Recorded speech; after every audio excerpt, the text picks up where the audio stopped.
Hi, good afternoon, everyone. I decided to do this video at the end of September, but I actually wanted to discuss some aspects that happened on September 11.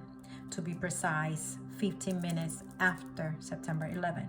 We all know that on September 11, this year marks the 20-year anniversary of those tragic events.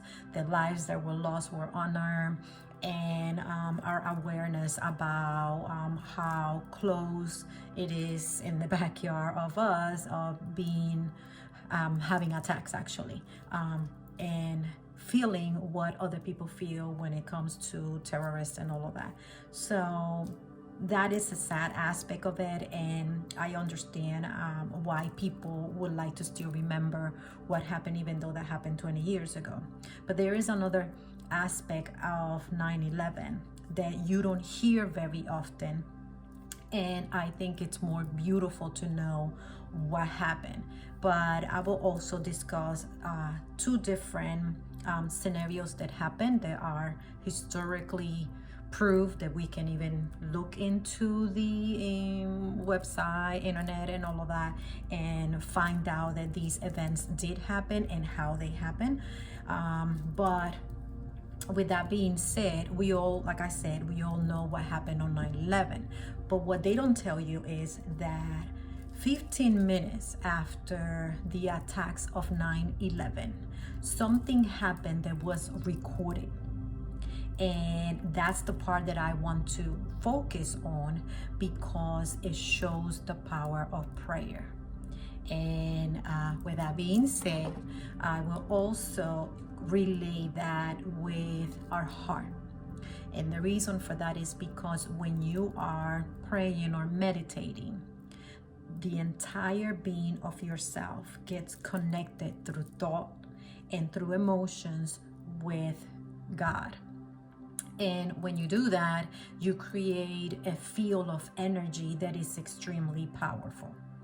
And with that being said, first and foremost, feeling and emotions are not the same. Feeling is something that happens after the heart processes the thoughts. For example, last week and the weeks before, well, not the week before, I apologize, the videos that I did before, I speak about energy fields within our heart, like I have right here, right? Our heart, our chakras, our 7 chakras. So I purposely word this so then we can understand what we're talking about. So for those that know spirituality, understand and know that we have 7 centers of chakras. We have the root chakra, we have the sacral, then we have the sacred, which is right here in your stomach. We have your heart, you have your throat, you have your third eye, and the last one is your crown chakra. Now, the first 3 chakras are actually connected with our emotions as to what we are. The root chakra is more as to I am, what I am, who I am. So if it's all about it's very personal because it belongs to you. The sacral chakra, it deals with emotions. It deals with how you feel about that, right?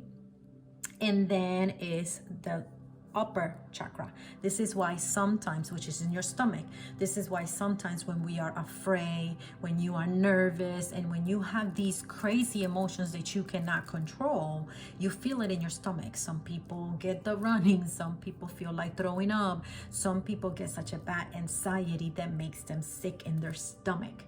Well, an emotion is actually something that it's not quite centered, meaning that you feel it, but you cannot control it. You don't know what it is. So let's just use, for example, the emotion of fear.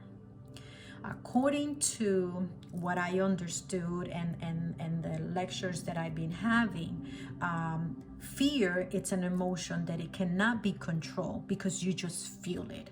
I said in other videos that fear, it's a problem because it's rooted in us. It's a way of how we learn to survive. But we're no longer in those prehistoric times where we knew we had it to feel fear to know that we're in danger. But because we still have it in us, we don't know how to control it. So they said that love is actually based on your root chakra. I love something, right? So love is part of it. And in your own personal view, which is, it could be different for everyone, but for people, love has two different aspects. So love is what you like, what you love, and what you desire, right? But then the other aspect, what is the other aspect of that? For people, is like they have love, but they also have fear. People have love, but then they dislike something. So whatever it is in you, that other polar, those two polarities, which are not the same, they're completely different, it's what makes it different. So those are the two aspects. So for me, is I love, but then the other aspect of me is like I dislike. So I have learned throughout all these years to like something. Okay, so that emotions are all on your lower chakras. Those, that's how they go by. So then emotions needs to be centered. So your thought process, meaning your brain, helps your emotions to be synchronized, meaning it helps you to understand why you're having that emotion. So you need the thought, but the process of those two combined is what you feel, and that comes from the heart, right? So feeling is like them when those two get married, the thought and the and what your emotions are. When those two get married and process, then that's when you learn to feel. That's why it's very helpful when you're feeling something and you don't know where it comes from, to step back and analyze the entire situation, and that will help you determine what decisions you need to make in your life, what you need to get rid of, or what you need to sort it out and keep. That everybody's spiritual growth is different, but for me, that's what it is. Okay, so with that being said, now that we understand that, when we pray, we also have a deep connection, right? In the Western civilization, meaning in the United States, in this area that has no ancient culture like people from China or people from India, meaning like the Buddhists, that they're more spiritual, right? In the Western, not that we're not spiritual, but their ancient culture teach them a lot of different things that we fail and continue to ignore. We fail to follow and continue to ignore, right? Because they're somewhat different from us. So that's what we think. They're not so different from us. But with that being said, for them, they discover, and right now in the Western part, me as studying theology, I recognize that there are 4 ways of prayer, right? The first prayer, the first way of praying, they call it 4 types of prayer, or the modality of praying. The first one, it's informal, meaning, or they call it colloquial prayer, right? And that one is almost like telling God something. It's almost like saying, telling God what's going on. That's the informal prayer. Very informal, very quick. You just tell God what's going on, and then you're hoping that He'll answer that prayer, right?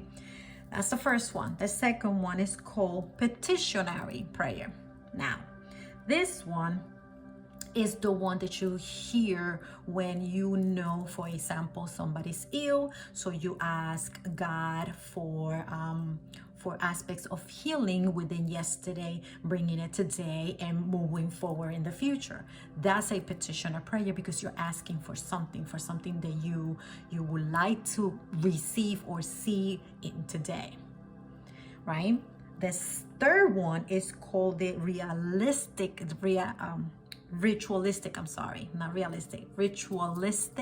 prayer. This is the one where you pray to God, but you also giving thanks, honoring, that He's the creator and that almighty powerful, however you want to do that. That's the different kind of prayer. So that people call this more like somewhat worshiping, because you are telling God how awesome He is for you, right? And then we also have what is called a no word prayer. This is more like meditation. This is the one that I focus the most, because sometimes I feel like I don't need to say words. I feel like I just need to close my eyes and allow God to receive.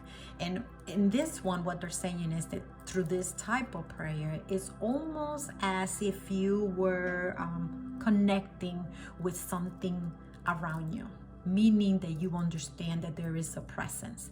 So when you pray and you meditate and you feel this overwhelming energy touching you or holding you or embracing you, and something that you did not feel before the prayer, then this is the kind of prayer that we're talking about, the no word prayer, right? Now, for the people in Tibet, which to me, they're amazing because they study spirituality and they've been doing this for centuries. So they speak of another way of praying, which we don't know, or we don't do it as often. And they're not the only ones. The Indians, Hopi people, they do that as well. They understand this fifth prayer that we don't know. So this is not part of the ones that I said before that is called the modality of prayers that they're for. No, this is something completely different. And this is the one that I would like to not only discuss, but this is the one that is going to take me to the topic that I would like to share, and with facts. And this is the one, this is only in Tibet culture, as I said before, and it's called the prayer based on feelings. I just said before that feeling is when the emotion and the thought gets together to help that emotion filter in the correct path, right? So once you feel it in your heart, once it's connected with your heart. So for other people will say like your heart and your brain has to be connected. Well, for the Tibet people, they're saying more as to it's about feeling. Meaning, if I'm praying, for example, rain. If I'm praying for rain because, I don't know, it's a drought and whatever, and I'm doing that, and this is just an example. What they're saying is that when you are taking the act of prayer, the fourth one in the modality prayer says there's no words, right? But it does tell you that you need to feel those surroundings, the presence around you, meaning you have to have you have to feel that connection, right? So once that happens, the other step that happens is that when you're praying, again, this is just an example for rain, it's almost as if you feel with your hands the rain falling down in your hands. If you smell the way it smells when it rains, if you visualize, because your eyes are closed, raining, if you use your feet to feel how it is to walk in a path when it's already raining a lot, like puddles of water, it's almost as you have to connect all of your senses into that prayer. And they said that you have to do that because now you're bringing it all in, almost as if it's real, as if you're living it in the moment.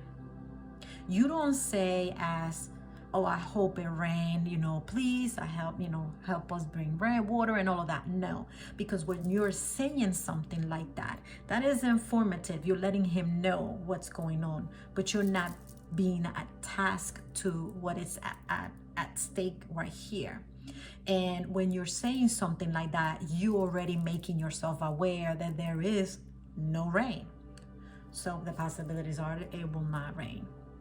But when you pray in a sense that you are also feeling it, you're seeing it in your eyes closed, you're smelling it, you can hear the sound of the rain when it falls on things, or how it feels when it's wet in your hands, when you're touching something that is wet because of the rain, or put your hands up feeling the rain falling down, and or that feeling that we get when we were childs and we would just run when it was raining, because that's how I used to do that and I used to love it. That emotion is like, it's almost like you're bringing it now. So that's how they say that we are supposed to pray. And this is not part of that prayer modality that I just mentioned. But I think it's very necessary that we understand that, because what you're telling me is that I have to know, I have to feel, I have to be in the present, in the moment to know. And they said that when you pray that way, you opening a door for it to happen, because now you know, it's almost like it's for you living and you're projecting it before it happened. So that's what they said that we're supposed to pray. We have to pray as if we know it already happened, if it already existed. So with that being said, this is what actually Jesus says. Jesus tell you in Mark 11, chapter 11, verses 23 to 24, Jesus says, have faith, right?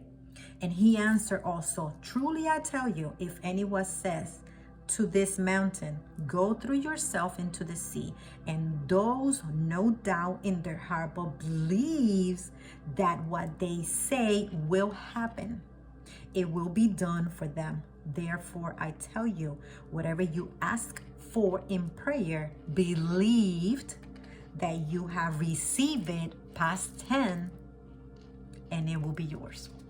So Mark is already saying the same thing. Mark is already saying when you pray, Mark is recording an event that Jesus had with somebody else, and Jesus' response was, you pray like you already received it. Not that that you will receive it. No, like you already received it, meaning it was already done.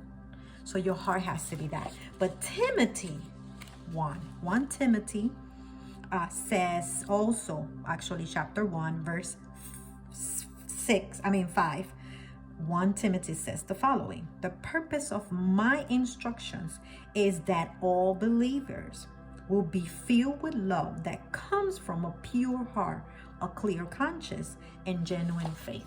So again, it's talking, conscience is right here. So there's a thought. Then it's talking about a clear, pure heart. There's your heart.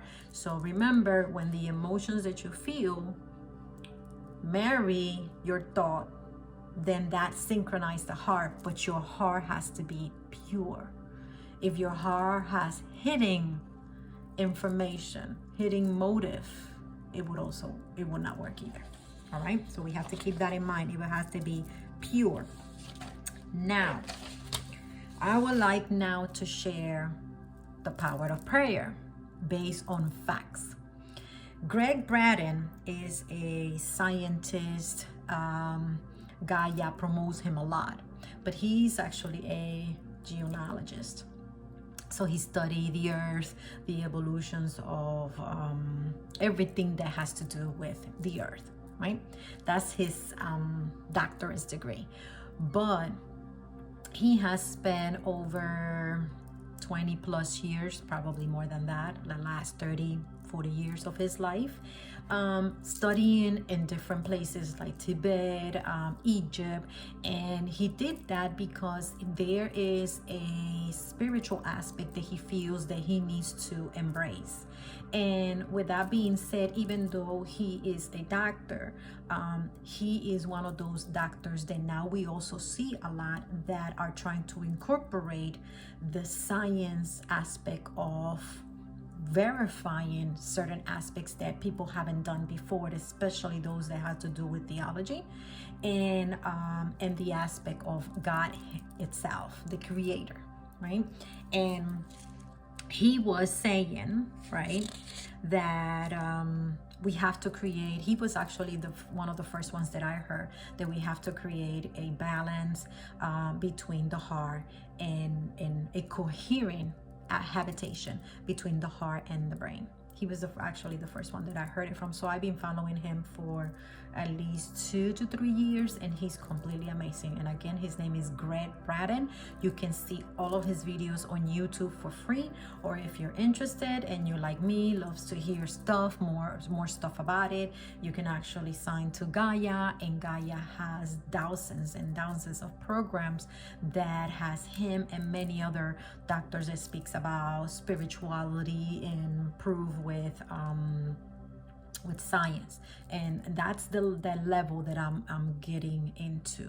I studied theology, but I also, from the beginning that I started theology, I also wanted to bring that proof. I wanted to verify that.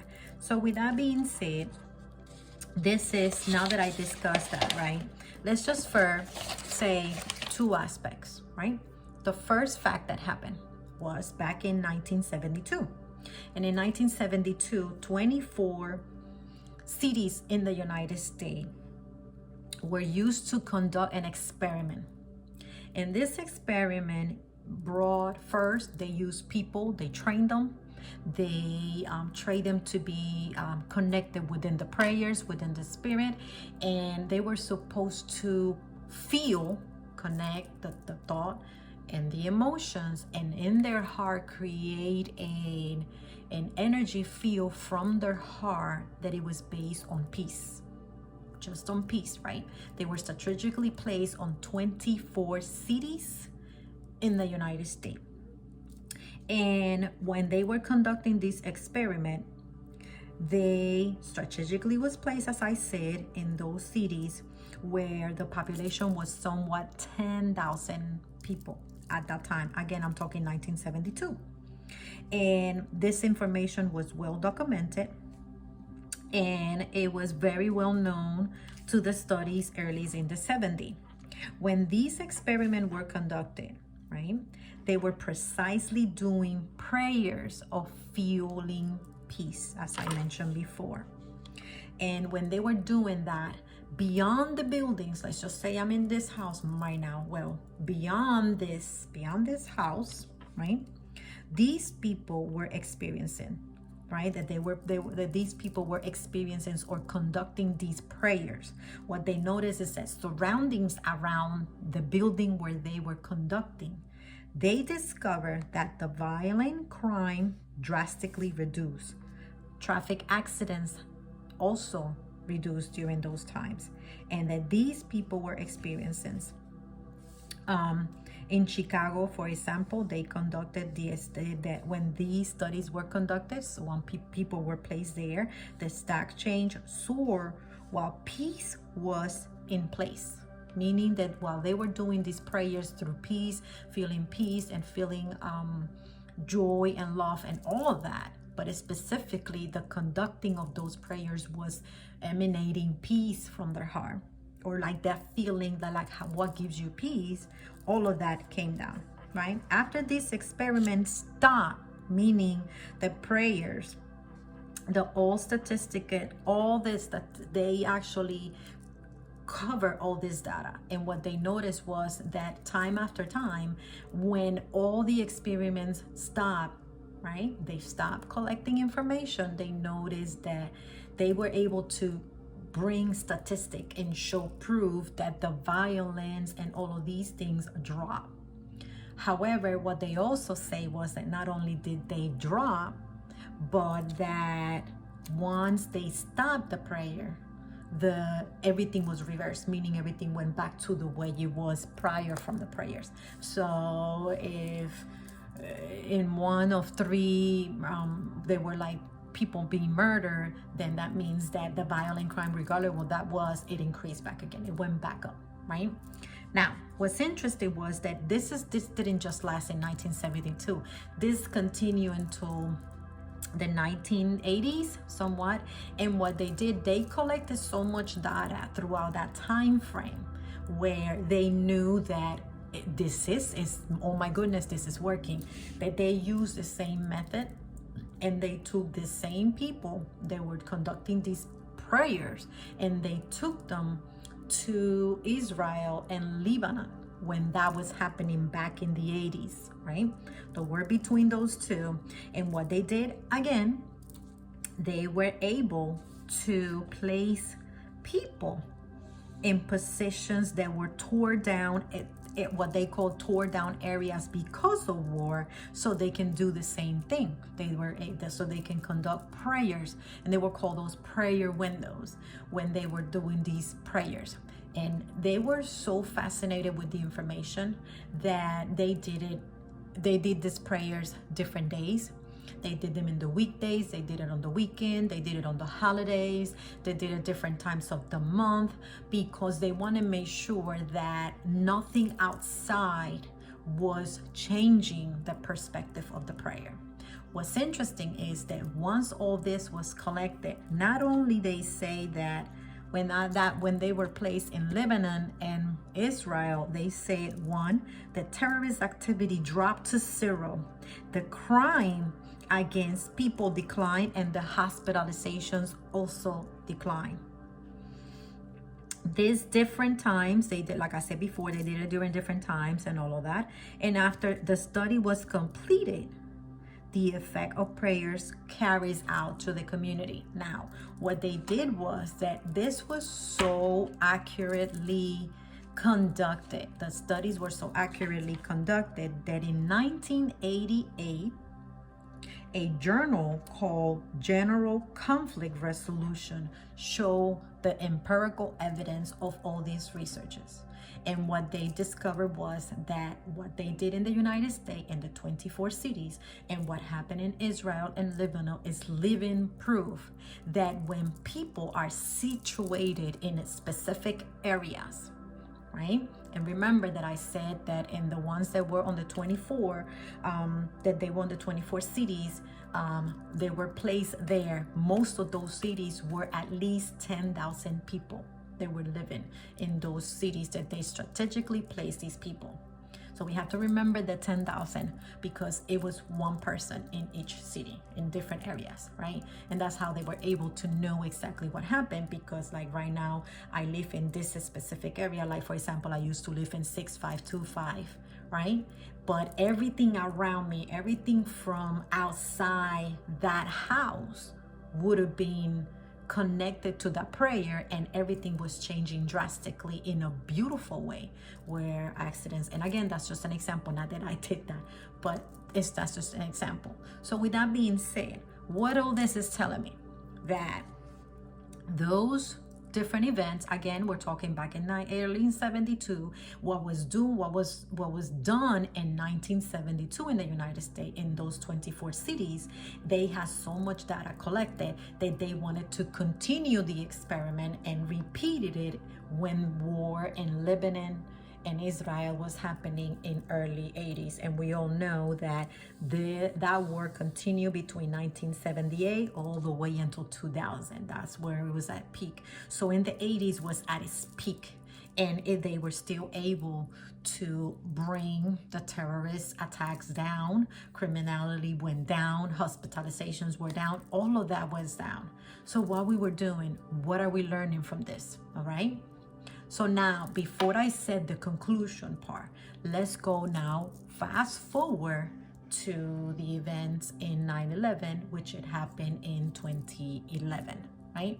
What happened in 2011? Well, what it says over here is that there is a satellite that records, is called the Geostationary Operational Environmental Satellite System.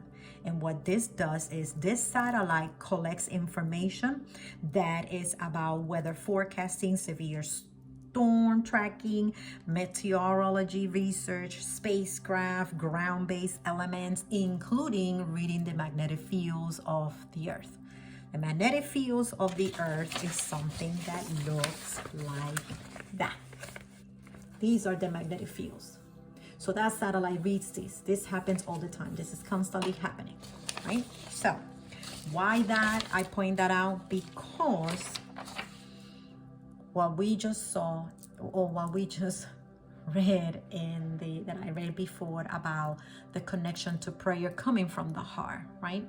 We do the same, but we do it like that. See? We do it like that. That's how our heart looks. That's how our heart feels. So Why I mentioned that? Because they said that in 9/11 specifically, when the attacks happened, this satellite was still recording everything that was happening, right?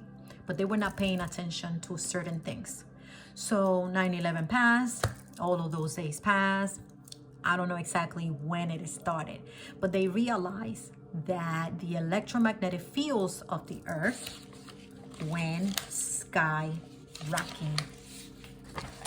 See, these electromagnetic fields, they were skyrocketing. And what they discovered at a later time is that they were skyrocketing at a specific time, day and month.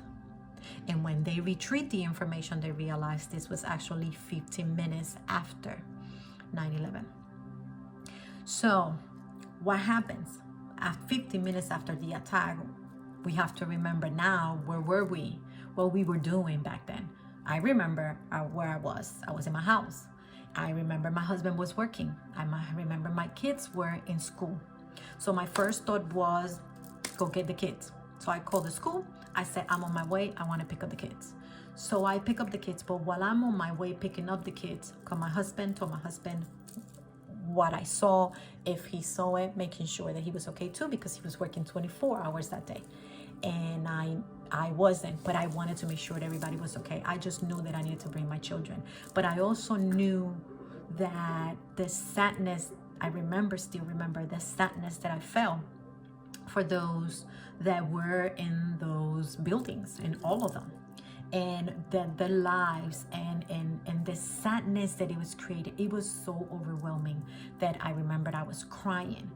But I was crying for the sadness of the world, because I knew that once I had my children with me and my husband was okay, in my thought, in my process, it was more like I have my children and something happened, at least I'm together with my children.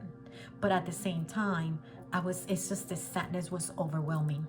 So I remember crying, and I remember praying for love and peace and all of that. Well, what am I saying this? Because if I did it, and I'm just one person, I can only imagine how the world felt. And everybody was doing the same thing. So it is amazing that 15 minutes after the attack, a lot of people were feeling the same way I felt. And because of it, the electromagnetic fields of the earth changed, meaning they went high. They were all high. So once they collected all this data, and Heart Institute, and I believe this is in Arizona or California. I apologize, I'm not quite sure, I don't remember. But once they realize that the Heart, actually is called Heart Math Institute, they're the ones that are pioneers in scientific proof of what the heart can do with the electromagnetic fields of the heart, and also the outside. So what they concluded was that when people come together and connect through a precise emotion in their heart, that emotion can intentionally influence the very fields that sustain all life. That includes everything on earth, right? So that's important to me, because if I go back to the experiment that started back in 1972, it says the following.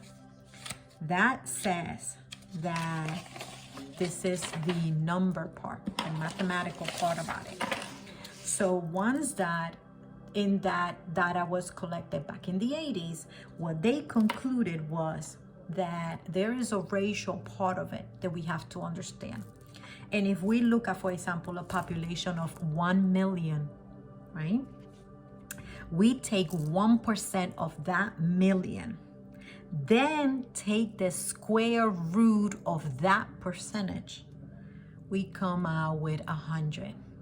So that means that if we still have 100, if we have 1 million people on earth going in their all whereabouts and not connecting with the heart, if 100 of that million are awake and believe and trust 100% that love conquers all, they can make a difference.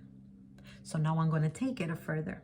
If it's 6 billion, probably I'm going to go, I think we're roughly between 6 billion and 7 billion people living on Earth. So if we look at that number, the 1% of 6 billion is only 8,000 people. So with that, I'm giving you my heart and hope that you guys understand that we don't need to feel like we need to awake the whole world. What we need to know is that today, in the now, I can make a difference because I feel peace and love in my heart. And that's what I project outside of me, outside of this house. And it helps so much that not only creates peace for my heart, for my soul, for this house, but it creates peace for the surrounding areas, which is the community that I live. So imagine if we do that. 9/11 proved that. That institute already said that proves that we can do that. And what we do afterwards is this. This is what happens when we connect. So our electromagnetic fields get so synchronized with the same thought, which is love. And we not only project it around like the electromagnetic fields, but it comes out. So I hope that you find this enjoyable. I hope you like it. And with love, peace, and understanding of everybody, I hope and pray that you find this useful. So thank you for your time.